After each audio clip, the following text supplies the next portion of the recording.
안녕하세요. 심리학개론의 황석현입니다. 다시 지난 모듈에 이어서 특질론 그리고 상황론에 대해서 얘기를 하겠습니다. 그래서 모듈 5와 6을 마치면 성격에 대한 강의가 끝날 거고요. 사람들이 왜 일관적으로 특정한 행동을 하는가, 성격에 있어서 그것을 이제 조망하는 관점이 주로 세 가지가 있습니다. 하나는 특질 조망이라고 하는 것이고요. 우린 특질에 따라서 일관되게 상황의 변화가 있어도 일관되게 행동한다. 그런 것을 이제 typological approach, 유형론이라고 합니다. 어떤 유형의 성격을 갖고 있는지, 어떤 유형의 특징을 갖고 있는지에 따라서 행동이 결정된다. 근데 그 반면 이것을 좀 보완하는 다른 관점은 상황 조망입니다. 그러니까 특질과는 상관없이 그 상황적인 어떤 욕구에 따라서 사람은 행동하기 마련이다 라는 게 바로 이런 상황 조망이고, 이 둘 간에 서로 상호작용한다 라는 관점이 있어요. 그래서 인터랙셔니스트 뷰인데 이 상호작용 조망인데 여기 오타가 있네요. 상호작용 조망입니다. 전형적인 유형론적인 접근 중에 하나가 여러분들이 이제 잘 아시는 MBTI라는 것입니다. 마이어스-브리그 유형 타입 인디케이터. 그거를 여러분들이 이제 무료로 할 수 있는 사이트가 바로 이 16personalities.com KO, 여기 링크가 있습니다. 이걸 치시고 들어가시면 한 15분 정도 한국말로 된 검사를 받을 수 있고요. 또 그 결과도 바로 신속하게 봤거든요. 그리고 결과에 따라서 어떤 사람들은 되게 만족스러워하고 상당히 좀 맞다라고 하는 경우도 있고, 어떤 경우에는 좀 틀린 것 같다라고 하는 친구들도 분명히 있습니다. 그건 어디서 비롯되느냐? 사실 사람들이 다 이렇게 극단적이지 않아요. 그러니까 두 가지 어떤 축이 있거나 두 가지 극단이 있으면 가운데 있는 사람들이 좀 덜어 있습니다. 그러면 가운데 있으면 상황에 따라서, 기분에 따라서, 최근의 어떤 경험에 따라서 그러한 차원이 이렇게 이쪽에 있다가 왼쪽에 있다가 오른쪽에 그렇게 가기도 합니다. 그래서 가끔씩 이렇게 변화가 좀 많은 학생들은 오히려 뚜렷한 특성이 있기보다 이 상황에 따라서 조금씩 변화를 할 수 있다라는 거. 그리고 또 사람들이 이 성격이 이렇게 딱 생각보다 고정돼 있지는 않아요. 그러니까 하나 예를 들자면 여러분들이 나중에 나이를 먹으면 지금 외향적인 성격들이 상당히 이제 좀 내성적으로 변하기도 하고, 그리고 또 개방적이고 그리고 신경질적인 좀 정서 어떤 기복이 심한 그런 경향성도 상당히 이제 누그러드는 그런 경향을 보입니다. 어쨌든 간에 이 16personalities.com KO 여기 한번 들어가 보셔서 여러분들의 성격 유형이 뭔지 한번 확인해 보시고 거기 한번 둘러보시면 상당히 많은 자료를 제공해 줍니다. 결과와 관련돼서. 그러면 MBTI를 보면 어떠한 어떤 성격 차원들이 있는지 한번 살펴보겠습니다. MBTI는 네 가지의 성격 차원 또는 축이 있습니다. 이 축을 엑시스라고 하는데 첫 번째 축은 E하고 I 축입니다. 그래서 E는 외향성, extraversion을 뜻하고 I는 내향성, introversion을 뜻합니다. 이 두 가지 극에서 이 차원은 어떠한 행동 양식을 또는 특성을 나타내느냐? 이건 바로 우리 사람들이 주의를 어느 쪽에 기울이고 이 에너지를 어느 쪽으로 발산하는가와 관련돼 있어요. 그래서 외향적인 사람들은 나의 초점이 나에게 있지 않고 다른 사람들에게 있고, 내가 다른 사람들에게 어떤 영향을 미치는지, 긍정적인 어떤 정서적 변화를 초래하는지, 내가 유발하는지 그것에 관심이 있고요. 그리고 그런 영향을 미치기 위해서 에너지를 발산합니다. 그래서 이런 사람들 같은 경우 다른 사람들하고 있을 때는 상당히 에너제틱하고 주도적이고, 그리고 또 기분을 업시키는 그런 효과를 갖습니다. 그런 행동을 또 말이 또 늘어나죠. 반면 내향적인 사람들은 이 초점과 그 에너지가 자기를 향해 있습니다. 스스로를 향해 있고요. 그래서 그 다른 사람들하고 있을 때는 에너지가 빠져나가는 듯한 느낌이 들어요. 기가 빨리는 듯한. 그게 왜 그러냐면 내가 어디에 초점을 두고 있느냐 하면 다른 사람들이 나를 어떻게 평가할까? 다른 사람들이 나에 대해서 어떻게 생각을 할까? 나의 기분은 지금 어떤가? 거기에 더 관심을 갖고 있기 때문에 이 사람들은 주변 사람들이 있을 때 경계를 하게 되고 나의 어떤 행동을 그리고 내가 하는 말을 이렇게 조절하는데 초점을 막 맞추죠. 그러니까 그런 부분에 있어서 기가 빨리는 듯한 그런 느낌이 들고 에너지가 소비되는, 낭비되는 듯한 느낌이 들고 그래서 이런 사람들이 이런 모임이 끝나면 혼자 조용한 데 가서 에너지를 다시 보충을 한다거나 또 혼자만의 시간을 보내는 것을 즐긴다거나 그런 그 양식을 보입니다. 그 다음 축은 S와 N 극의 차원인데 이 축에서는 뭘 의미하느냐, 우리가 정보를 어떤 식으로 이렇게 수용하느냐, 받아들이는가와 관련성이 있습니다. 죄송합니다. 자, S는 감각적인 성격입니다. S가 높으면. 즉 센싱이 높은데요. 여기서 이 감각은 오감을 얘기합니다. 그래서 시각, 미각, 청각, 후각, 촉각 이 5가지 감각을 의미하고요. 이 감각을 통해서 이 사람들은 정보를 수집합니다. 그래서 그것을 토대로 이제 그 판단을 하는데 실제로 자기가 볼 수 있는 것, 들을 수 있는 것, 그런 것들이 이제 그런 것들을 기반으로 사실이라는 것을 판단하고 이런 그 뭐랄까요, 환경 그런 것들을 이제 확인하는 그런 양상을 보이는 반면 N은 인투이션, 직관입니다. 이거는 소위 말하는 육감이죠.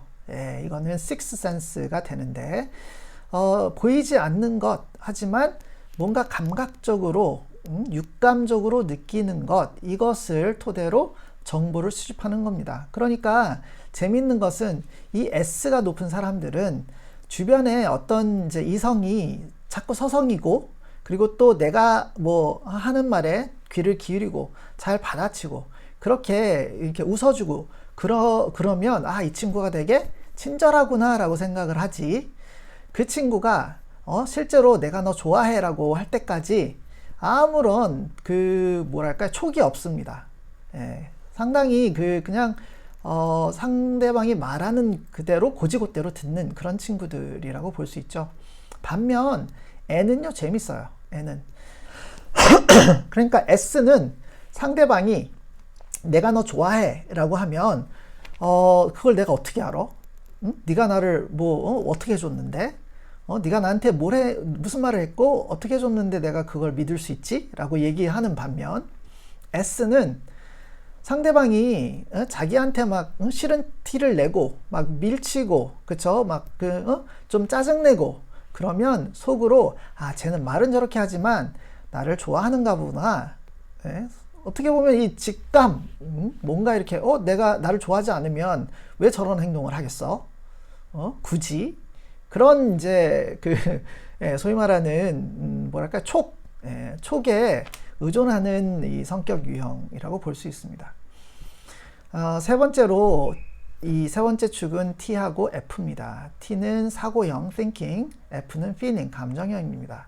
이것은 우리가 의사결정을 할 때 무엇을 근거로, 무엇을 토대로 무엇을 지향하는가와 관련되어 있습니다.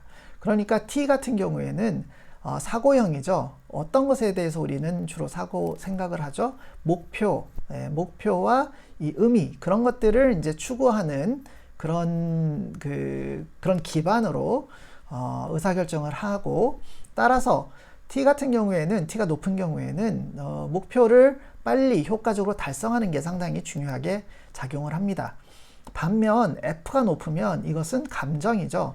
이 집단과 다른 사람들과의 그 하모니, 그러니까 좋은 그런 감정을 유지하고 서로 상처 주지 않도록 하는 것이 상당히 중요하죠. 그렇기 때문에 T와 F가 서로 섞이면 이 되게 긴박하게 어떤 조별 과제를 해야 될 때 트러블이 좀 생길 수 있습니다. 의사소통이 잘 안 될 수 있어요. 그러니까 조원들이 빨리 와가지고 다 같이 일하면 좋은데, 조원 중에 한 명이 늦으면 T 같은 경우에는 우리 빨리빨리 시간이 없으니까 그 친구 올 때까지 우리가 할 수 있는 거 다 하자. 그리고 그 친구가 오면 그 친구한테 뭐뭐 시키고 그렇게 하면 될 거다. 그러면 우리가 원하는 걸 다 할 수 있을 거다라고 얘기를 하는 반면, 주장을 하는 반면, F가 높은 친구는 그 상황에서 그래도 같은 팀원인데 좀 기다려야지. 그래야지 그 친구가 마음이 좀 안 상하고 분위기가 싸해지지 않지라고 이제 얘기를 하고 걱정을 또 합니다. 그러니까 이런 상황에서 T는 F인 사람 보고 상당히 지지부진하고 뭐랄까요, 너무 다른 사람 눈치를 본다라고 생각을 하는 반면, F가 높은 사람들은 T를 보고 너무 뭐랄까 계산적이고 너무 이제 자기의 어떤 이익을 추구하는 추구하는 것처럼 보이게 되는 거죠. 그래서 이 T하고 F는 의사결정할 때 많이 부딪히기도 합니다. 그리고 J하고 P 같은 경우에는 우리가 이 세상에서 어떻게 행동하는가에 대한 그 축인데, J는 판단형입니다. 판단형. 이 J가 뭘 판단하는가, 그게 중요한 게 아니라 뭐든 다 판단해요. 그래서 이건 옳고 그르고, 이게 맞고 틀리고, 이건 좋고 싫고. 그러니까 상당히 이제 소위 말하는 그 회색지대가 없는 경우가 많죠. 그래서 이 T하고 J가 높은 친구들이 여행을 가면 어떻게 하면 효과적으로 모든 곳을 다 갈 수 있을까 막 판단하고 계획하고 꼼꼼하게 거기 들어가는 비용이나 시간이나 스케줄 그런 거 다 확인을 해가지고 막 준비를 멋지게 합니다. 그런데 P는 어떤 사람이냐? P는 인식형이에요. perception.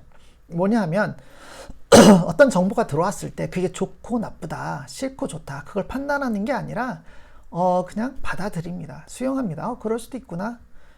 저것도 괜찮네. 그러니까 J하고 P가 같이 여행을 가면 사실 J는 투덜투덜거리고 좋다 싫다 그런 것들을 표현하는 반면, P는 그럴 수도 있지. 그리고 또 이제 어떤 여행 계획이 틀어지면 P는 나 그래도 호텔에 가만히 있는 게 좋아 라고 얘기하는 반면, J하고 T가 높으면 그런 얘기를 하는 그 친구가 참 한심해 보일 수도 있어요. 여기까지 왔는데, 그리고 우리가 이렇게 구체적으로 내가 시간과 에너지를 들여서 이렇게 준비를 했는데 참 저 친구는 뭐랄까요, 너무 우유부단하고 좀 그렇다라고 생각을 할 수 있겠죠. 그래서 이 여행을 갈 때 상대방이 어떠한 성격 유형인지를 좀 잘 알고 가면 서로 부딪히는 것을 좀 줄일 수도 있고 미리 대처할 수도 있을 것 같습니다. 그래서 이 네 가지 축의 조합을 보면 16가지 조합이 가능합니다. 16가지 조합을 이렇게 볼 수 있는데, 이 유형 중에 여러분들이 그 MBTI 검사를 하면 유형을 알려줄 거고요. 거기다가 하나 더 뒤에는 하나의 더 유형을 더 추가를 합니다. 얼마나 자기가 이제 자기 주장적인지 그런 이제 그 차원이 이 검사에는 추가되는데, 그냥 기본적으로는 이 네 가지 축을 토대로 이 16개의 그 성격 유형이 구분이 되는 겁니다. 그러니까 이 유형들이니까 유형론이겠죠.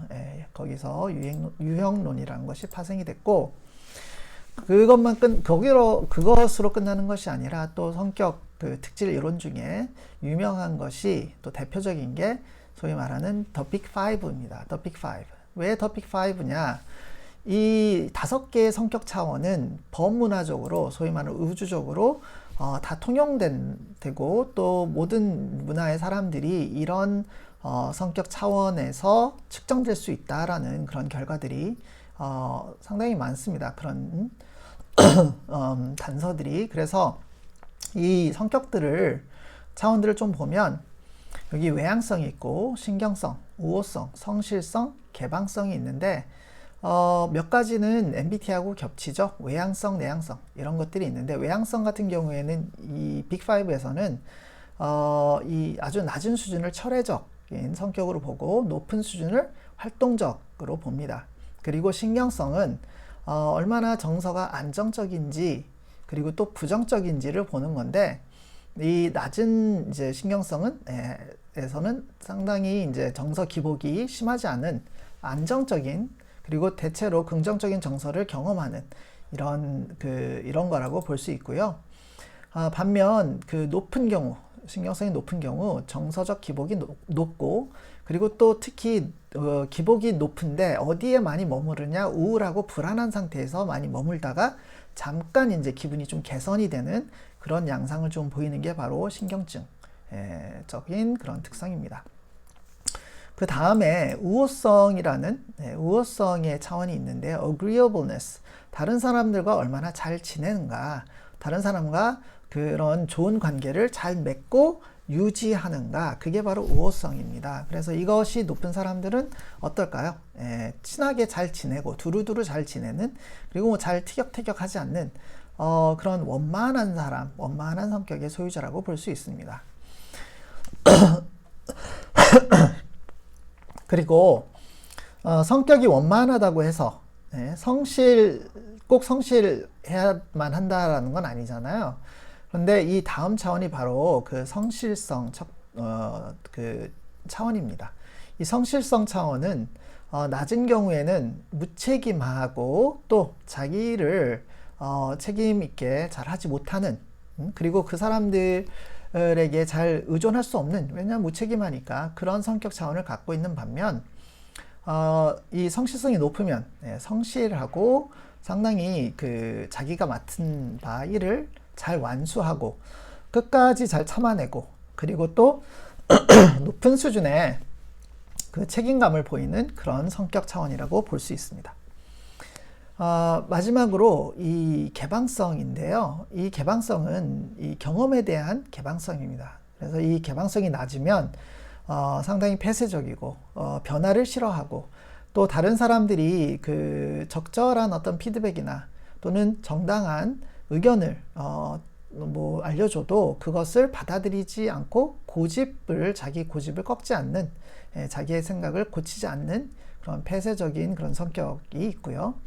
반대편에는 개방적인 성격입니다. 그래서 새로운 경험을 하는 데 있어서 두려움이 없고 능동적으로 행동하고 그리고 또 이제 활동적인데 거기에다가 이제 다른 사람들의 그 관점이나 태도 또는 다른 사람들의 생각에 대해서는 충분히 잘 고려하고 그것의 타당성을 확인해서 그게 타당하다면 받아들이고 자기의 기존 관점이나 기존 생각들을 바꾸려는 그런 경향이 되게 강한 게 바로 개방성이 높은 성격이라고 볼 수 있습니다.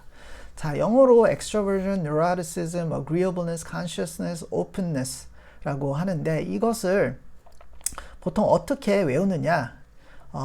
바다, 오션으로 외울 수 있습니다. 그래서 openness, conscientiousness, extroversion, agreeableness, neuroticism, OCEAN 이렇게 외우면 5가지를 다 외울 수 있을 거예요. 오션. 그래서 openness, conscientiousness, extroversion, agreeableness, neuroticism.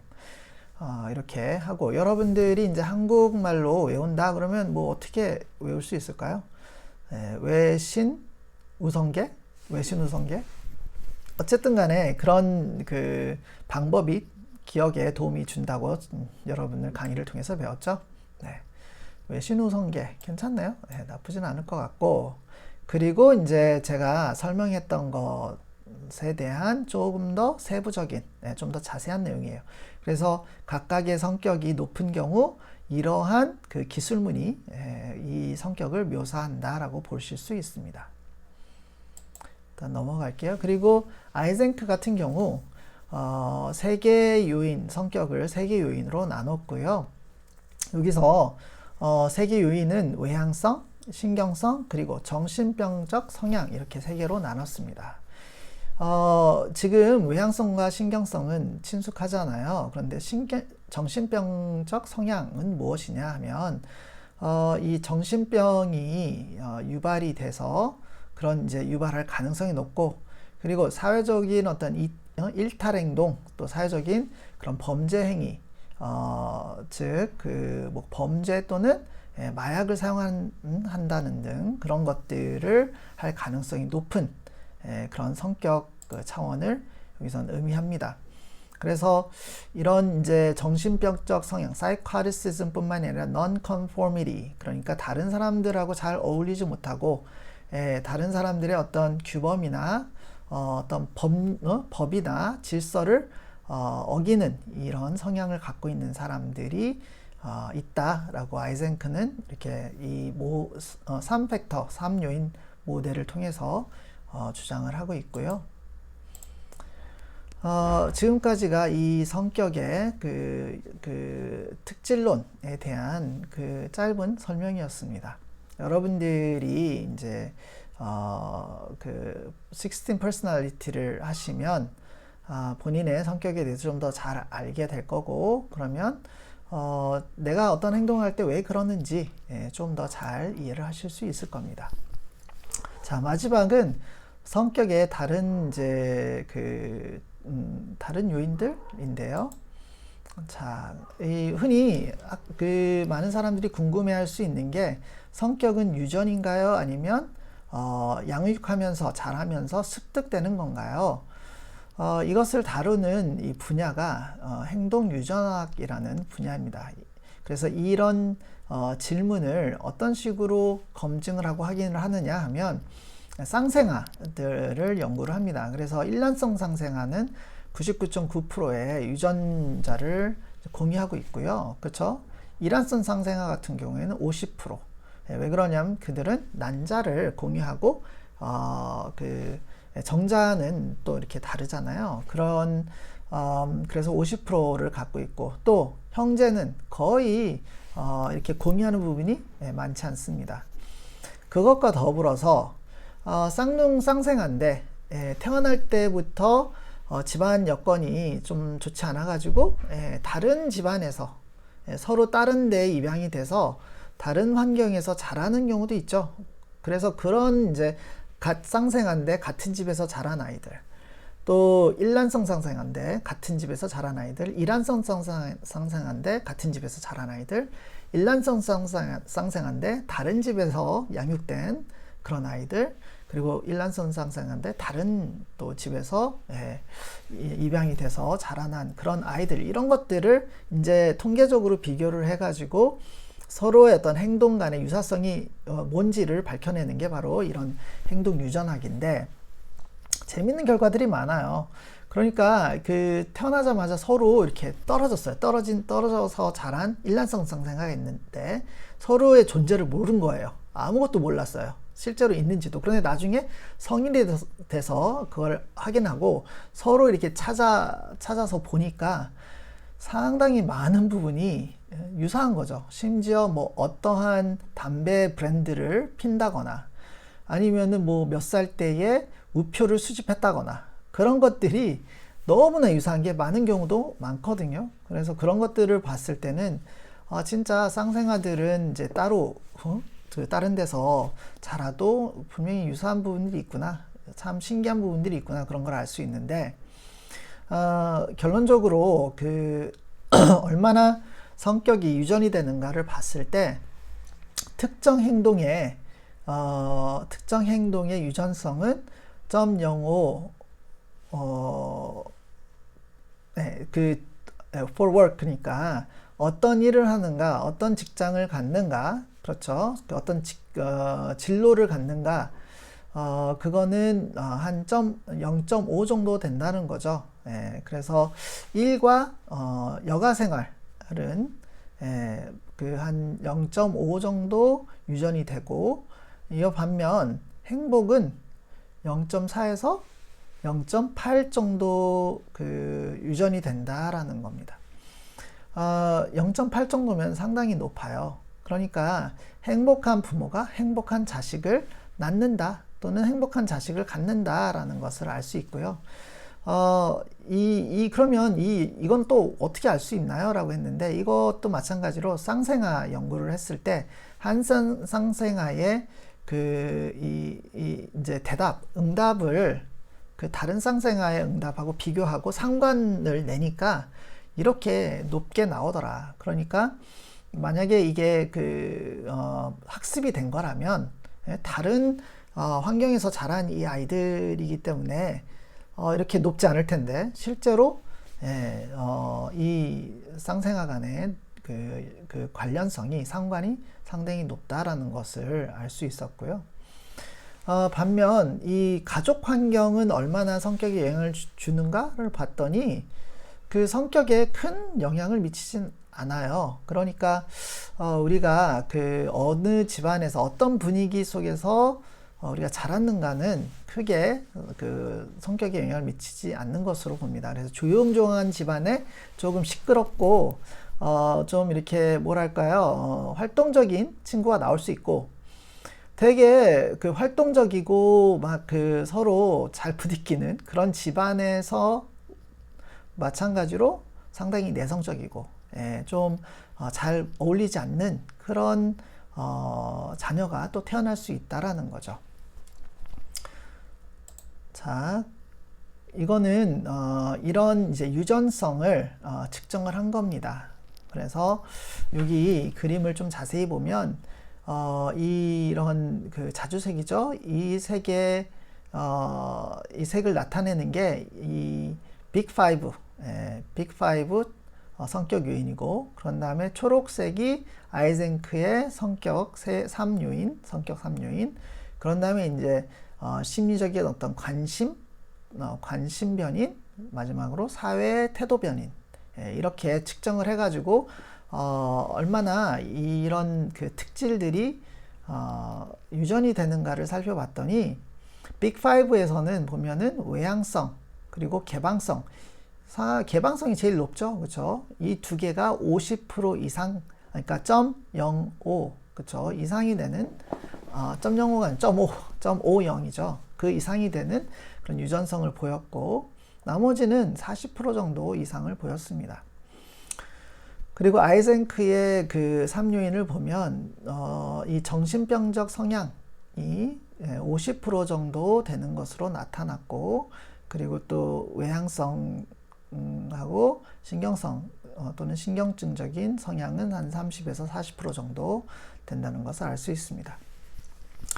그리고 사회적인 관심, 그러니까 여기 보면은 이제 realistic, 현실적인 것, 또 investigative, 탐색적인 것, 예술적인 것, 사회적인 것, 그리고 이 enterprising은 벤처, 그러니까 챌린징하는 도전성, 그런 것들을 의미하고요. conventional은 얼마나 그 전통적인가, 전통적인가, 그걸 나타내는데, 이런 것도 한 30에서 40% 정도 되는 것을 볼 수 있습니다. 사회적 태도는 상당히 뭐랄까 흥미로운데요. 사회적 태도 중에 이 보수성과 right-wing authoritarianism, 그 우파라고 하죠. 극우, 그러니까 우측 right-wing, authoritarianism이니까 이제 그 권위주의라는 거죠. 그런 뭐랄까요, 보수적이고, 상당히 보수적이고, 또 그 권위주의적인 그러한 태도를 가진 것이고, 그런 다음에 이제 religiousness, 종교성, 마지막으로 specific religiousness 보면 보수성이 상당히 많은 부분 유전이 된다, 50% 이상 유전이 된다라고 볼 수 있고, 여기 religiousness는 종교성인데요. 영성이라고 저는 저번에 얘기를 했을 거예요. 영성이라는 것은 내가 특정한 종교를 갖는 게 아니라 나의 어떤 존재가 의미가 있고, 나의 존재가 그 우주의 존재하고 서로 연결돼 있어서 나의 어떤 삶의 의미를 찾고 내가 이 세상에 왜 이제 존재하는지, 그리고 또 어떻게 기여할 수 있는지를 생각하는, 그것을 중요시 여기는 그런 관점인데, 그거는 0.4 정도, 40% 정도 되는데, 반면 specific religion, 특정 종교의 유전성은 거의 없습니다.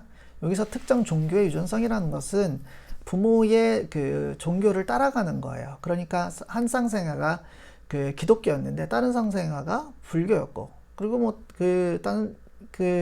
그런 서로 뭐 거의 상관이 없는 것으로 나오는 거죠. 그러니까 사람들은 영성은 물려받되 어떠한 종교를 스스로 선택하는가는 다 차이가 난다. 유전되지 않는다. 그게 이 결과입니다.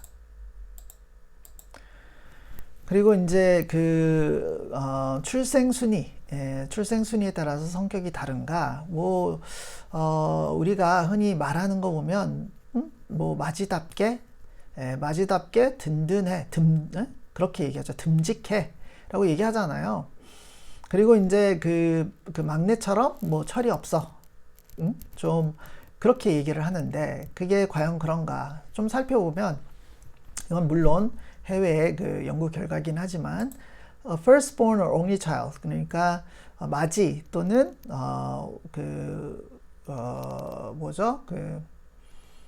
혼자 있는 외동 같은 경우에는 어떤 성격 양상을 보이느냐? 되게 의식적이죠. 자기가 어떤 행동을 하는지 잘 감지하고 그것을 잘 이제 모니터링을 하고 또 이 미래에 대해서 상당히 큰 꿈을 갖고 열정적입니다. 그리고 또한 temperamental이라고 하는데 정서적으로 약간 기복이 있을 수 있어요.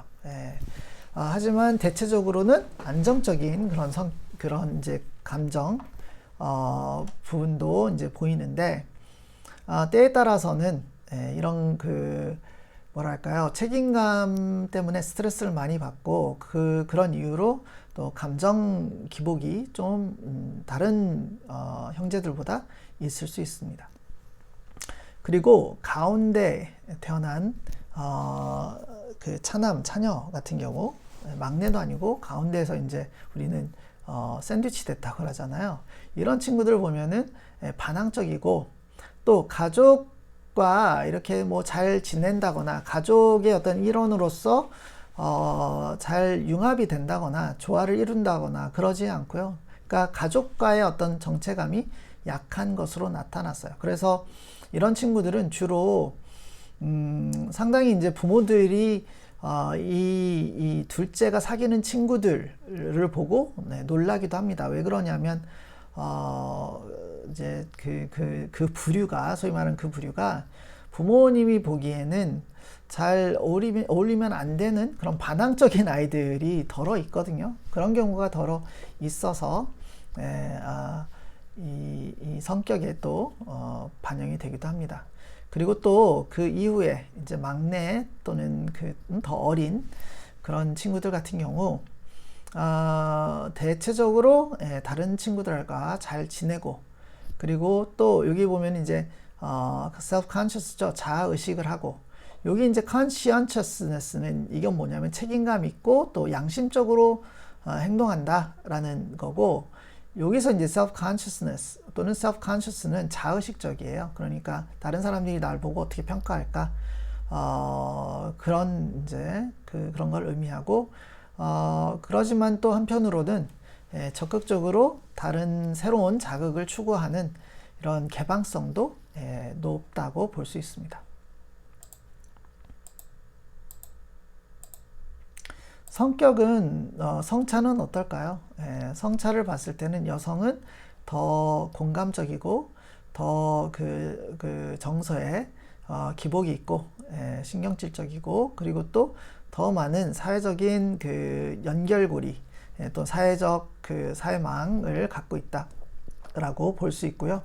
남성은 더 큰 개인화적인 individuality, 그렇죠, 자율성, 그런 것들이 있고 더 공격적이고 더 주장적이다, 자기 주장을 잘한다라는 그런 결과들이 있습니다. 하지만 여기서 중요한 것은 실제로 이런 차이가, 성격의 어떤 차이가 유전자에 기인한 것인가? 그러니까 여성은 남성과는 달리 XX잖아요. 그러니까 Y Y 유전자가 없는데 남성은 XY죠. 그래서 이 남성의 그 이 특이한 유전자 구조 때문에 이러한 그 성격의 어떤 차이가 나타나는지 아니면 우리가 그 살면서 이런 것들이 바람직한 그 여성성 또 바람직한 남성성, 소위 말하는 여성다움,